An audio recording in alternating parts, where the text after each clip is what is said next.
विद्यार्थियों, आज हम देखेंगे कक्षा 7 में पाठ 4 कथनी और करनी। कहना कुछ और करना कुछ और। इस इसमें एक निबंध का उसका प्रकार है। ये जो पाठ है उसका प्रकार है निबंध प्रकार के। हम जैसे कोई भी पाठ पढ़ते हैं तो उसमें वार्ता के स्वरूप में, हास्य स्वरूप में, दर्द के स्वरूप में, ऐसे अलग अलग प्रकार के पाठ या कविताएं होती है। तो इसमें ये जो पाठ है वो निबंध प्रकार का है। कथनी और करनी। मानव जीवन प्रभु की अनमोल देन है। सभी प्राणियों में मनुष्य को प्रभु ने विशिष्ट शक्तियां प्रदान की। जो मनुष्य है उसकी शक्तियां बहुत ज्यादा है उसके पास, इसलिए वह संसार में बहुत ही अच्छे ढंग से जीवन चयन करता है। उसका जीवन अच्छी तरह से चलता है। मगर सभी लोग हर समय सही काम नहीं करते। कई बार मनुष्य कहता कुछ है और करता कुछ है। कुछ लोग ऐसे होते हैं जो कहते कुछ और करते कुछ। इसी का मतलब है कथनी और करनी। कहना कुछ, करना कुछ। तो कई मनुष्यों की कथनी और करनी में अंतर देखने को मिलता है। इस बात को प्रस्तुत निबंध में उजागर किया गया है। मतलब ये जो है पाठ उसको निबंध के प्रकार में यहाँ प्रस्तुत किया गया है। हम पाठ लिखते हैं। ईश्वर ने मनुष्य को अन्य प्राणियों से श्रेष्ठ बनाया है। कई गुणों से उसे संवारा है। संवारा है मतलब सजाया है। मतलब कि मनुष्य के अंदर बहुत सारे गुण दिए हैं। उसको उससे सजाया है, संवारा है, उसको उस गुण देकर उसको प्रस्थापित किया है। इसका उसे अभिमान भी होता है। हम वही भी देखते हैं कई मनुष्यों के पास बहुत सारा रूप होता है। किसी के पास बहुत सारा रूप होता है, ज्ञान होता है, बुद्धि, तो वो अपने रूप को, ज्ञान को, बुद्धि को अहंकार के रूप में ले लेता है, अभिमान के रूप में ले लेता है। उसको ऐसा लगता है कि मेरे पास सब कुछ है, ये मेरे पास है, वो मेरे पास है। तो इस तरह मनुष्य को जो भगवान ने गुण दिए हैं उसको वो अपने अभिमान के रूप में ले लेता है। परंतु स्वयं को गुणों की खान समझने वाले व्यक्ति कई बार ऐसे कार्य कर देते हैं जो उसको नहीं करने चाहिए। अभिमान के दरमियान, अभिमान के दौरान उसके अंदर अभिमान आ जाता है तो वो कई बार न करने वाले कार्य भी कर बैठता है जिन्हें वह गलत बताता है। कथनी और करनी में अंतर के ऐसे कई उदाहरण रोज देखने में आते हैं। अब नीचे हमें बताया गया है, बस्ती के बीच सरकार ने पार्क करने की जगह छोड़ रखी है। जैसे हम कहीं भी जाते हैं तो गाड़ी पार्क करने की जगह अलग से रखी होती है। बरसात के मौसम में मोहल्ले में एक सज्जन को उसमें फूलों के पौधे लगाने की सूझी। जो पार्किंग के लिए रखा था वो प्लेस, उसमें उसको फूल के पौधे लगाने की सूझी। बात अच्छी थी उसकी कि सरकार ने जो जगह छोड़ दी थी पार्किंग के लिए, उसको उसमें ऐसा लगा कि मैं यहाँ फूल छोड़ पौधे लगा देता हूँ। वे कहीं से पौधे भी ले आया, कतार में उन्हें रोपा। कतार में मतलब पंक्ति में, मतलब लाइन में। अगर काव्य की बात करें तो पंक्ति होती है, अगर हम लाइन में खड़े रहे तो कतार होता है उसका अर्थ। तो उसने एक लाइन में सारे पौधे लगा दिए। उस पौधों की उसने देखभाल भी की। पौधे धीरे धीरे बड़े होने लगे। कुछ दिनों बाद उस पर फूल खिलने लगे। उसने जो पौधे रोपे थे एक सज्जन ने, उसके ऊपर फूल उगने खिलने लगे। पार्क अच्छा लगने लगा। मोहल्ले के लोग सुबह शाम पार्क में टहलने लगे। उस व्यक्ति ने पार्क के अंदर जो गाड़ियां पार्क करने का जो स्थल था, पार्किंग था, उसके अंदर पौधे लगाए, उस पर फूल खिलने लगे और इतना अच्छा बगीचा हो गया कि लोग वहां आकर बैठने लगे। सुबह शाम पार्क में भीड़ रहने लगी। फूल सबको अच्छे लगते हैं। पार्क में लोगों के आने जाने से यह लगा कि लोग इन फूलों को तोड़कर ले जाएंगे। उन्होंने एक तख्ती के ऊपर यह लिखकर टांग दिया, फूल तोड़ना मनाही। उस सज्जन को ऐसा लगा, उस व्यक्ति को ऐसा लगा कि अब तो पार्क में बहुत भीड़ हो गई है, सब लोग आने जाने लगते हैं। तो उसको ऐसा लगा कि मैं वहां एक तख्ती बनाकर, एक बोर्ड बनाकर लिख के रख देता हूँ कि फूल तोड़ना मना है। तो शायद ये लोग फूल को इधर ऐसे ही रहने देंगे। आते जाते सब उसको पढ़ते, कोई भी फूलों को नहीं तोड़ता। पर मजे की बात तब सामने आई जब लोगों ने तख्ती लगाने वाले सज्जन को बड़े सवेरे जल्दी जल्दी फूल तोड़ते देखा। अपनी शर्म मिटाने के लिए बोले, पूजा के लिए तोड़ रहा हूँ। जिस सज्जन ने वो पौधे लगाए थे उसने वहां तख्ती भी लगा दी, फूल तोड़ना मना है, लेकिन आसपास के लोगों ने देखा कि वो सज्जन व्यक्ति सवेरे सवेरे फूल तोड़ रहा था। तो जब उसको पकड़ा ऐसे कि फूल तोड़ रहा है तो अपनी शर्म मिटाने के लिए बोला, पूजा के लिए तोड़ रहा हूँ, ये फूल ले जाकर मैं मंदिर में या पूजा के लिए ले जा रहा हूँ। बसों में लिखा होता है धूम्रपान करना निषेध है। एक बार यात्रा करते हुए देखा कि एक यात्री ने बीड़ी जलाई और पीने लगा। उसे देखकर कंडक्टर ने कहा, भाई साहब बस में बीड़ी सिगरेट पीना मना है। उसने जलती बीड़ी खिड़की से बाहर फेंकवा दी। हाँ, हम कहीं भी जाते हैं तो बस में, ट्रेन में, वो सब जगह लिखा ही होता है बीड़ी पीना या धूम्रपान करना मना है, फिर भी बस में ट्रैवलिंग में ये सब होता ही रहता है। तो जब उस भाई को बोला कि यहाँ से धूम्रपान करना मना है, लिखा हुआ है बोर्ड के ऊपर, तो उसने वो जल्दी बीड़ी गाड़ी से, बस से बाहर फेंक दी। थोड़ी भी देर बाद कंडक्टर ड्राइवर के केबिन में जाकर बैठा, सिगरेट जलाई और दोनों पीने लगे। एक दूसरे यात्री ने यह देखा तो लिखे हुए वाक्य की तरफ इशारा करते हुए कंडक्टर से कहने लगा, भाई साहब बस में सिगरेट पीना मना है। इस पर कंडक्टर शीघ्र बोल उठा, यह वाक्य आपके लिए न कि हमारे लिए। कहीं कोई भी सुवाक्य लिखा हो या कुछ भी सूचन किया हो, सूचना लिखी, वो सबके लिए होती है, लेकिन बस के अंदर यही चीज कंडक्टर ने नहीं समझी। उसने यही बोला कि ये जो सूचन किया है, ये जो सूचना लिखी है वो हमारे लिए नहीं, ये बस में जो यात्री मुसाफरी करते हैं उसके लिए, वो यहाँ धूम्रपान कर सकते हैं नहीं, कंडक्टर और ड्राइवर को यहाँ छूट होती है, ऐसा उसका मानना था, उसका बोलना था। उसी गार्डन का भी यही हुआ, उसने लिख दिया फूल तोड़ना मना है, लेकिन वो खुद कर रहा था।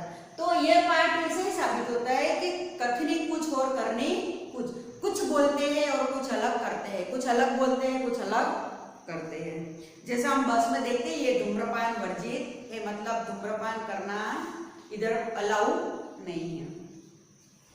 एक व्यक्ति दुकान पर गया, स्कूटर दुकान के सामने खड़ा कर ही रहा था कि दुकानदार बोला, आप अपना स्कूटर वहां सामने वाहन रखने के स्थान पर खड़ा करके आए।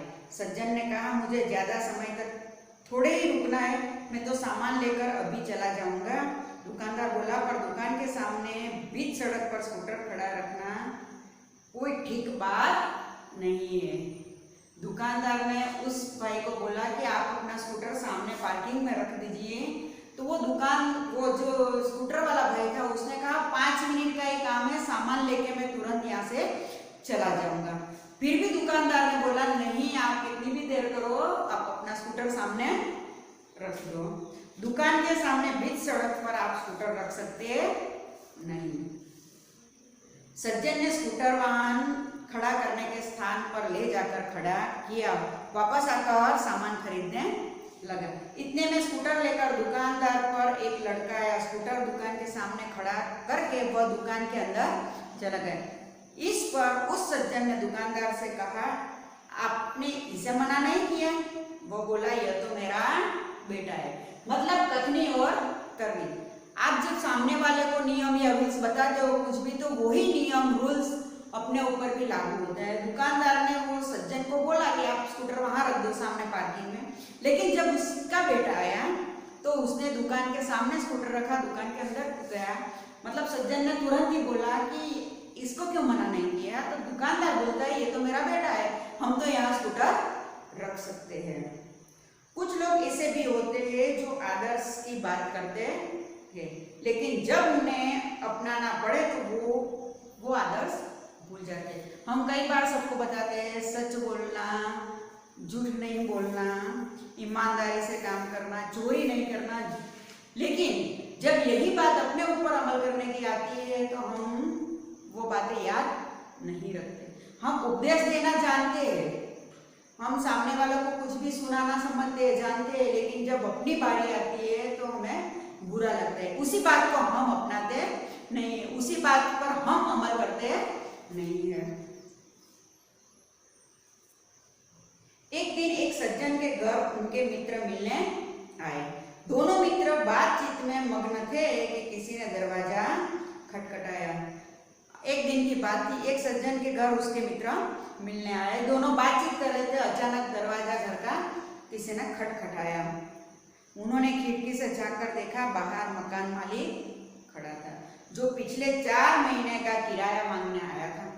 जो मकान मालिक था, वो जो भाड़ुआ थे, जो किराया वाला था, उसके पास मकान का 4 महीने का, पिछले 4 महीने का भाड़ा मांगने आया था।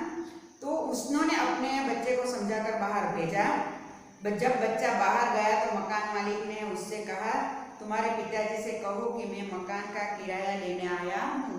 वो मकान मालिक ने बच्चे को बताया कि जाके अपने पिताजी को बोलो कि मैं किराया लेने आया हूँ।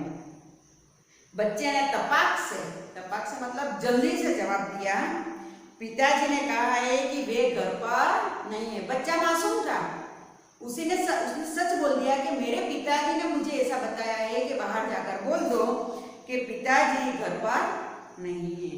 बच्चे की बात सुनकर मकान मालिक हंसने लगा।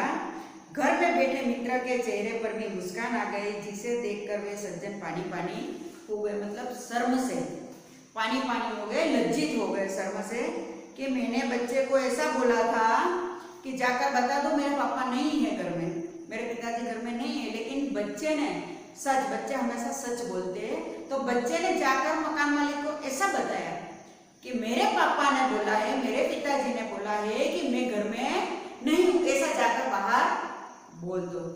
तो वो मकान मालिक को भी हंसी आ गई, अंदर बैठे जो सज्जन थे, उसके मित्र थे, उसको भी हंसी आ गई। उसी कारण उस जो किराए वाला भाई था वो शर्म से पानी पानी हो गया।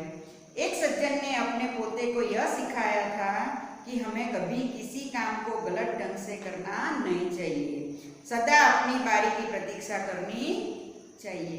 मतलब सज्जन ने अपने पोते को मतलब अपने बेटे को यही समझाया, एक दादा ने अपने पोते को यही समझाया था कि हमें किसी भी काम को करने के लिए गलत तरीका यूज करना नहीं चाहिए, किसी भी काम को गलत ढंग से गलत तरीके से करना नहीं चाहिए, सदा अपनी बारी की प्रतीक्षा करनी चाहिए। हम कहीं भी जाते हैं तो देखते हैं, अगर लाइट बिल भरने गए तो आड़ा टेढ़ा करके लाइन में बीच में घुस जाते हैं, तो ये गलत है। जब हमारी बारी आए तब तक हमें प्रतीक्षा करनी चाहिए। कहीं भी जाए, कुछ भी काम करना हो तो हमेशा ईमानदारी और अपनी बारी की प्रतीक्षा करनी, कभी भी कोई भी काम गलत तरीके से करना चाहिए नहीं।